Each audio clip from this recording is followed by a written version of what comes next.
जय माता दी मित्रों, कैसे हैं आप सब। शिव शक्तो होम चैनल पे आप सबका हार्दिक स्वागत है। चैनल पे यदि नए हैं तो विनम्रता से निवेदन करूंगा कि चैनल को सब्सक्राइब कर लें ताकि हमारे द्वारा बनाई हुई कोई वीडियो सबसे पहले आपको प्राप्त हो। और वीडियो पे और भी जो जानकारी दिखाई जाएगी आपको, यदि आपको अच्छी लगे तो लाइक करें, शेयर करें, चैनल को सब्सक्राइब रखिएगा क्योंकि चैनल पर और भी बहुत सारी ज्ञानवर्धक वीडियो है।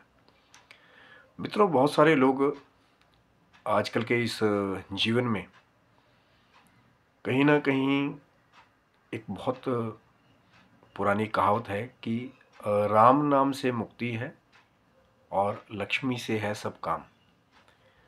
तो चाहे गृहस्थी हैं, बाल बच्चे वाले हैं, चाहे साधु संत सन्यासी हैं, सबको माँ लक्ष्मी की कृपा की आवश्यकता ज़रूर पड़ती है, क्योंकि लक्ष्मी से ही अनाज अन्न लाया जाएगा या बीज भी खरीद करके उसी माँ लक्ष्मी की कृपा से लाए जाएंगे।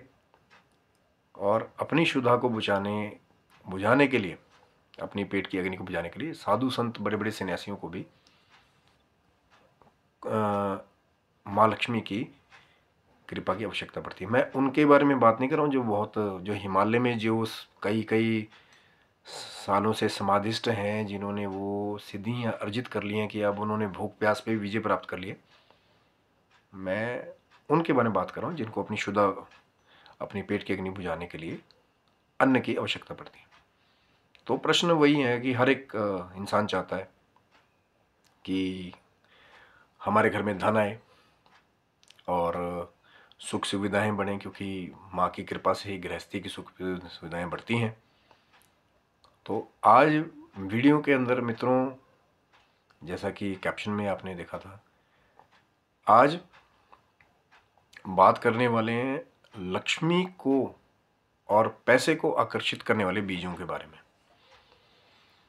और ये बीज बहुत ही चमत्कारी हैं, बहुत ही कमाल के हैं, और यदि इनका वैदिक ढंग से और मंत्रों के द्वारा भी प्रयोग किया जाए तो माँ लक्ष्मी की कृपा पाने में, धन की जितनी भी कमी है उनको दूर करने में ये बहुत सहायक है और समर्थ है। तो और ऐसा भी नहीं है कि बहुत गुफाओं में या कहीं कंदराओं में जाके छुपे हुए हैं, आम दुकानों पर भी ये मिल जाते हैं। लेकिन इसका प्रयोग के बारे में जो वैदिक ज्ञान रखने वाले हैं वही उसका प्रयोग करते हैं, और शास्त्रों में भी इसके बारे में और कई कथाओं में इसकी महिमा का बहुत बड़ा वर्णन है अगर इसका प्रयोग किया जाए तो आज मैं आपको वो बीज दिखाने वाला हूँ जो धन को, माँ लक्ष्मी को आकर्षित करने वाले हैं। वो बीज हैं, आपको दर्शन करा देता हूँ। आपने शायद पहले भी कहीं देखा होगा। इनको बोलते हैं कमल गट्टे के बीज हैं ये, और श्री साधकों के लिए श्री साधना में बहुत ही सहायक हैं। शायद पहले भी आपने आम दुकानों पे इनको कहीं देखा होगा या किसी अनुष्ठान में किसी रिश्तेदार के घर देखा होगा। लेकिन इन बीजों को देखने में तो बड़े आम से बीज लगते हैं कि ब्लैक जैसे, काले अंगूर जैसे छोटे छोटे लगते हैं, लेकिन ये जो कमल गट्टे के बीज हैं इनका बहुत बड़ा महत्व है यदि इनका ज्ञान के साथ, मंत्रों के साथ प्रयोग किया जाए। बहुत सारे साधक पूछते हैं कि हम लक्ष्मी माता के मंत्रों का यदि जप करें तो कौन सी माला का प्रयोग हमारे को करना चाहिए कि जिस पे जाप करें तो हमारा धन जल्दी आए। तो पहला प्रयोग तो ये है कि माँ लक्ष्मी के मंत्रों की साधना में या तो स्फटिक की माला का प्रयोग किया जाए। अब कई बार ऐसा होता है कि जो मार्केट में स्फटिक के नाम पे सिर्फ कांच बिक रहा है, तो फिर बहुत सारे लोग कहते हैं कि हम तो बहुत सारी मालाएं कर रहे हैं लेकिन हमारे को फ़ायदा हो नहीं रहा। तो जब असली शक्कर डालोगे चाय में या चीनी के बारे में मैं बात नहीं करूँगा क्योंकि हमारी वो वैदिक चीज़ नहीं है। असली शक्कर डालोगे, असली गुड़ का प्रयोग करोगे तो ही उसमें मिठास आएगी। खाली देखने को बाहर से गुड़ जैसा लगता है लेकिन अंदर से कुछ और केमिकल है, तो फिर उसका लाभ कैसे मिलेगा। तो ऐसी स्फटिक की जो माला है, अगर आपको ऑथेंटिक कहीं से मिल रही है, चाहे थोड़ी सी महंगी आपको प्राप्त हो, लेकिन 100 रुपये खर्च करने के बाद यदि आपको 1000 मिल जाएं उसी के द्वारा, या वो 1 लाख को आकर्षित कर ले, तो वो इन्वेस्टमेंट है, वो कोई नुकसान नहीं है। और कई बार हम थोड़ी थोड़ी चीज़ों के ही चक्रों में रह जाते हैं। और दूसरी माला है जो माँ लक्ष्मी के मंत्रों के लिए, जिसका प्रयोग करना बहुत सारे जो श्री साधक हैं वो ये जानते हैं कि ये जो कमल गट्टे की यदि माला 108 दानों की अगर बनाई जाए और कहीं से भी वो खराब ना हो, दाने बिल्कुल साफ गोल हों, टूटे फूटे ना हों, और उस माला को जागृत करके देखिए, एक वही मैं बात कह रहा था कि चीज़ें कई बार आपको आम मिल जाएंगी, लेकिन जब उनको मंत्रोच्चार के द्वारा जागृत किया जाता है फिर उसका एक अलग फल होता है। तो जागृत कैसे करना है? जागृत करने के लिए कुछ खास दिन होते हैं, जैसे धनतेरस की रात्रि होती है, उस दिन माला को जागृत किया जाता है। कई और भी कई दिन बताते हैं, जैसे शिव जी की जो रुद्राक्ष की मालाएं हैं उनको जागृत करने के लिए, जैसे सोमवार का दिन कई बताते हैं। कई प्रदोष व्रत हो जिस दिन, त्रयोदशी, मासिक शिवरात्रि, महाशिवरात्रि, तो रुद्राक्ष की मालाओं को जागृत किया जाता है। लेकिन जो धनतेरस की रात है उसको ज़्यादा महत्व दिया जाता है कि मालाओं को जागृत करने के लिए उसका संस्कार किया जाता है मंत्रोच्चार के द्वारा, पंचगव्य से स्नान करा करके, फिर अलग अलग दूध, दही, शहद, शक्करा, मधु से स्नान करा करके, फिर माला को स्नान करा करके, फिर मंत्रों के द्वारा उसको जो है चिन्हित किया जाता है। उसके बाद में फिर उसको प्रयोग में लाया जाता है, तो उसको कहते हैं जागृत माला। तो मंत्रों के द्वारा जब माला को जागृत कर लिया जाता है, जब आप उसके ऊपर फिर जाप करते हैं एक नियत जो मंत्र आपने आपको प्राप्त हुआ है, चाहे गुरु कृपा से, चाहे माँ की कृपा से। अब जैसे हम बात कर लेते हैं कि माँ लक्ष्मी के मंत्रों के बारे में बात करते हैं, तो बीज जैसे जो नवान मंत्र में भी आया हुआ है, पहले बहुत बार बात कर चुके हैं, ओम ऐंग ह्रीं क्लीं चामुंडा। तो जो ह्रीं है वो बीज है महालक्ष्मी का। श्रीं भी अष्टलक्ष्मियों को और महालक्ष्मी की कृपा को पाने के लिए उसका प्रयोग करते हैं। तो कई ओम ऐंग ह्रीं क्लीं चामुंडा विचे जब करते हैं तो महालक्ष्मी का बीज उसी में आ जाता है। तो कई ओम ह्रीं या ओम श्रीं इन मंत्रों का जाप करते हैं। ओम श्री महालक्ष्मी नमः मंत्र का भी जाप कर सकते हैं। तो जो नियत मंत्र किसी गुरु के द्वारा यदि आपको प्राप्त हो जाए, क्योंकि उसने उसमें एक बात है कि उन्होंने वो जो मंत्र को जब सिद्ध कर रखा होगा, जब वो आपको वो मंत्र देंगे तो पहले से तो जागृत है, तो जब आप उसको जपना शुरू कर देते हैं तो बहुत ही जल्दी आप उसको एक पहले से ही, जैसे बोलते हैं ना कि एक सिस्टम सेट करके किसी ने पहले ही आपको ऑलरेडी सेट करके, जैसे कंप्यूटर में आप नया लैपटॉप या कंप्यूटर लाते हैं तो उसमें आप वेबसाइट वगैरह को सेट करते हैं, तो कोई पहले से आपको करके दे दे, बस आपको उसको चलाना है। तो ऐसे ही जो जागृत मंत्र होता है उसमें पहले ही आपके गुरु की कृपा छुपी हुई है, मंत्र को जागृत कर लिया गया है। और उसके बाद जब आप जाप करते हैं, जैसे कि कई बार ऐसा होता है कि गुरु ही माला को जागृत करके फिर आपको दे देते हैं, जो उसके बारे में जानते हैं। जैसे मैं धनतेरस की रात के बारे में बात कर रहा था कि जागृत करके फिर उसको गुप्ती में माला को रख लिया जाता है। फिर उस पर जब आप वो जो मंत्र आपको दिया गया है सही उच्चारण के साथ, सही ज्ञान के साथ, फिर वो आपको फल प्राप्त बहुत जल्दी करा देता है। पर बात वही है कि जाप के साथ साथ कुछ नियम बहुत आवश्यक है। आंतरिक शुद्धि, शारीरिक शुद्धि, आसन और प्राणायाम करेंगे तो प्राण रहेगा, तो शरीर के अंदर शक्ति रहेगी, तो जाप कर पाएंगे। कुछ नियम ऐसे हैं कि कुछ खास अनुष्ठानों में ब्रह्मचर्य बहुत ज़रूरी है। जब तक आप उस पावर को एकत्रित करते हैं, अगर बीच बीच में आप भोग विलास की तरफ ज़्यादा जाएंगे तो फिर वो जो पावर है वो धीरे धीरे जो जागृत होकर ऊपर की तरफ उठनी चाहिए, वो वहीं के वहीं फिर जैसे बोलते हैं ना कि बहुत सारा माल डालते रहो लेकिन अगर झोली फटी भी हो तो वो निकलता रहेगा, तो वो स्टोर नहीं होगा। तो ऐसे ही चाहे हमारा जो ये भौतिक शरीर है, चाहे सूक्ष्म शरीर है, जब वो ऊर्जा जब आप एकत्रित करते हैं बिना कहीं फालतू खर्च किए, तो फिर बहुत जल्दी उसके रिजल्ट मिलते हैं। तो ये वो बीज, कमल कट्टे का जो बीज है, इसके प्रयोग बहुत सारे हैं। एक तो जप के लिए, और जब सिद्ध कर लिए जाते हैं, मान लो किसी ने सही तरीके से, चाहे कितना भी समय लगे, 1.25 लाख मान लीजिए माँ के या नवान मंत्र को जप दिया इसी के ऊपर, फिर जब वो उसको पहन करके, पहले से माला पहले से जागृत है, मंत्र जागृत है, फिर उस माला को आप पहन करके जाते हैं तो एक अलग प्रभाव होता है, उसकी शक्ति माला के साथ में और उसको पहनने वाले के साथ में भी जुड़ जाती है।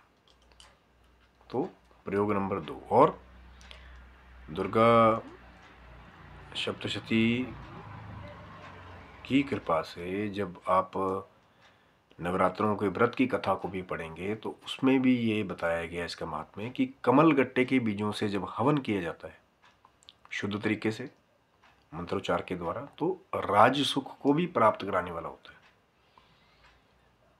राज सुख यानी कि राजसिक वैभव, जैसे राजा का जैसा होता है वैसे उसको राजसिक सुख भी प्राप्त करा देता है। ये कमल गट्टे के बीजों के द्वारा जब हवन किया जाता है, तो इसीलिए इनको बोलते हैं कि पैसे आकर्षित करने वाले बीज भी हैं, लेकिन शुद्ध भाव से।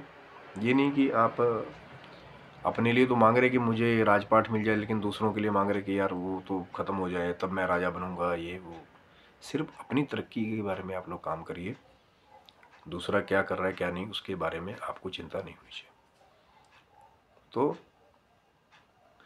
जो नवरात्र व्रत करने वाले हैं उनकी कथा में भी जब हवन जब किया जाता है 9वें दिन, तो जब कमल गट्टे के द्वारा यदि आप हवन करते हैं बाकी सामग्रियों के साथ, तो और कमल का जो फूल है उसको भी जब हवन में आप प्रयोग करते हैं तो उसको भी राज्य सुख को प्राप्त करने वाला बताया गया है।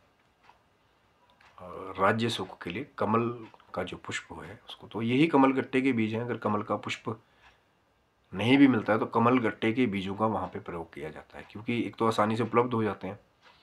कई बार कुछ ऐसे भी प्रांत होते हैं वहाँ पे कमल का पुष्प आपको जल्दी नहीं मिलेगा, और फिर कमल गट्टे के बीजों का प्रयोग किया जाता है। लेकिन बात वही है कि भाव सही हो आपका। यंत्र मंत्र और तंत्र जब तीनों एक जगह मिल जाते हैं तो फिर बहुत जल्दी रिजल्ट पैदा करते हैं। मैं बहुत बार पहले भी बात करता हूँ कि तंत्र गलत नहीं है। तंत्र का उद्देश्य, जिस उद्देश्य के लिए प्रयोग किया जा रहा है वो गलत या सही होता है। यंत्र मंत्र और तंत्र, अब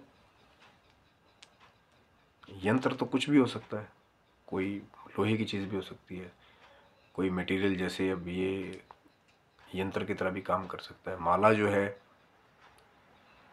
और फिर मंत्र जो है जो मुख में चलता है। यंत्र मंत्र और तंत्र जब तीनों का कॉम्बिनेशन बन गया तो फिर एक तरह से एक तंत्र बन गया वो चीज़। तो यंत्र मंत्र और तंत्र जब तीनों मन क्रम वचन जब एक जगह आ जाते हैं, मन क्रिया और जो मंत्र है वचन के द्वारा जब एक जगह आ जाते हैं, एक साथ हो जाते हैं, कंसंट्रेशन में आ जाते हैं, तो फिर वो बहुत जल्दी चमत्कार करते हैं। और बहुत सारे साधक ये कहते हैं कि हमने तो ऐसे भी साधना कर ली, हमें प्राप्त नहीं हुआ। तो मैं वही तो चीज़ कह रहा हूँ कि छोटी छोटी बातें हैं कि माला का जागृत होना, मंत्र का सही उच्चारण के साथ प्रयोग करना, भाव का शुद्ध होना, समर्पण होना जाप के लिए। अब ये नहीं कि आज एक दिन बैठ के 50 माला कर दी, अब 2 साल तक बैठे ही नहीं। इसीलिए तो लोग करते हैं ना, कई लोग 9 दिन ही रख लेते हैं नवरात्रि में कि नवान मंत्र को सिद्ध कर देंगे। और ऐसे भी लोग हैं, बहुत सारे होंगे मेरे हिसाब से माँ की कृपा से, जो 1.25 लाख का जाप नवान मंत्र का 9 दिनों के बीच में ही कर देते हैं। लेकिन थोड़ा सा जो उसका जो खुला उच्चारण है उसमें जल्दी थोड़ा उसको रखना पड़ता है, तो उतना खुला वो चीज़ नहीं मिलता। फिर जो लोग 40 दिनों में 1.25 लाख करते हैं वो अलग बात है नियम के साथ।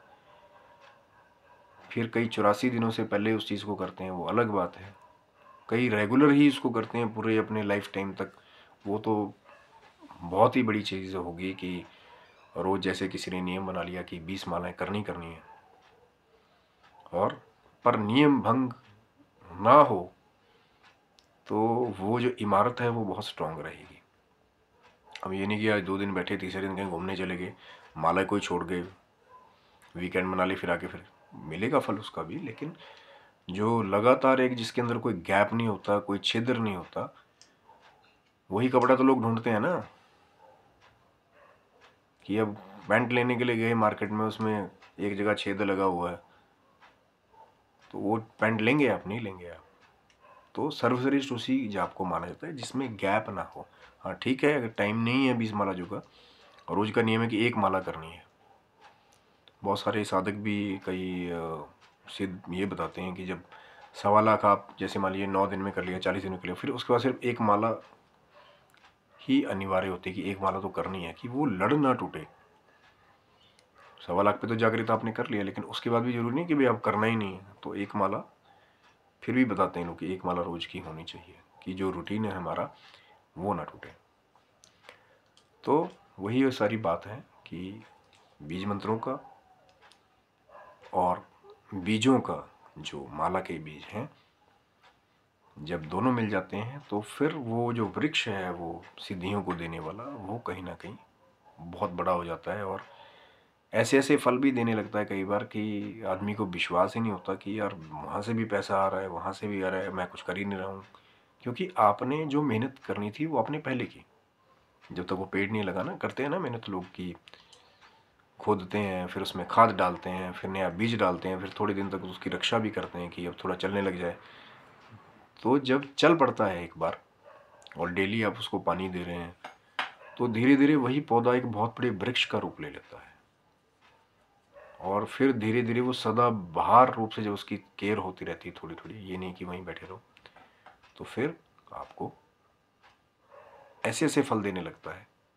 अकस्मात ही कई बार अचानक चीज़ें मिलने लग जाती हैं, तो वो आप हैरान होते हैं, पर वो किया हुआ आपका ही, वो आपकी मेहनत है, आप ही का जाप है जो वो सराउंडिंग तैयार करता है। आप ही का जाप है वो जो आपकी सोच के बीच में जब जाता है, जब आप मानसिक रूप से उसका जाप करते हैं तो आपकी सोच को चेंज कर देता है।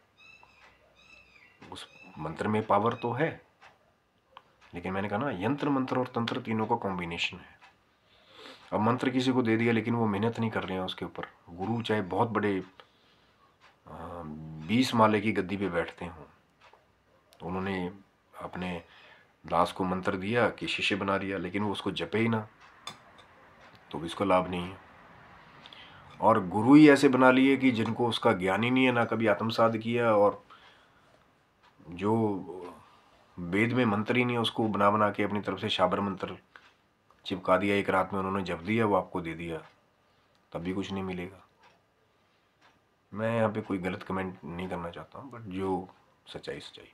तो बहुत लंबी चर्चा है, चैनल को सब्सक्राइब रखिएगा। श्री साधना के बारे में आगे भी वीडियोस, माँ की कृपा होगी तो जल्दी बनाने की कोशिश करेंगे कि कैसे जाप साधनाएं और साधना में कई बार कैसे एक्सपीरियंस होते हैं। तो चैनल को सब्सक्राइब रखिएगा, और मिल जाए अगर आपको तो मंत्र के द्वारा इसके बहुत सारे प्रयोग हैं, और भी शायद इसके बारे में चर्चा जारी रहेगी, कैसे कैसे प्रयोग करना है, शुक्रवार के दिन कई बार साधनों में कैसे प्रयोग करना है, महालक्ष्मी के दिनों में कैसे उसका प्रयोग करना है। तो चैनल को सब्सक्राइब रखिएगा। तब तक माता रानी करें कि आप स्वस्थ रहें, मस्त रहें, आपके ऊपर माँ लक्ष्मी की, ठाकुर जी की कृपा बनी रहे, धन की कभी आपको कमी ना हो, और आप अपने जीवन की भौतिक और आध्यात्मिक उन्नति की तरफ दीर्घायु से और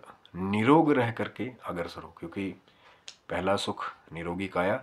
जब आप निरोग रहेंगे तो फिर आप साधन भी बना पाएंगे और आप साधना भी कर पाएंगे। और जब प्रभु की कृपा भी इसमें सम्मिलित हो जाएगी, माँ की कृपा सम्मिलित हो जाएगी, ठाकुर जी की कृपा सम्मिलित हो जाएगी, तो जो विघ्न बाधाएं जो आपके मार्ग की होंगी वो सब स्वतः ही दूर हो जाएंगी। और जो दुर्गम मार्ग है कि जी हम तो कभी कर ही नहीं पाएंगे, वो भी सुगम हो जाएगा। तो आप स्वस्थ रहें, मस्त रहें, माता रानी के और ठाकुर जी के नाम का पावन जप करते रहें, चाहे चलते फिरते, चाहे बैठ के, चाहे कैसे भी। येन केन अपना कल्याण आप माँ की कृपा से और ठाकुर जी की कृपा से करते रहें और जीवन में यूं ही आगे बढ़ते रहें। जय माता दी, जय श्री कृष्ण।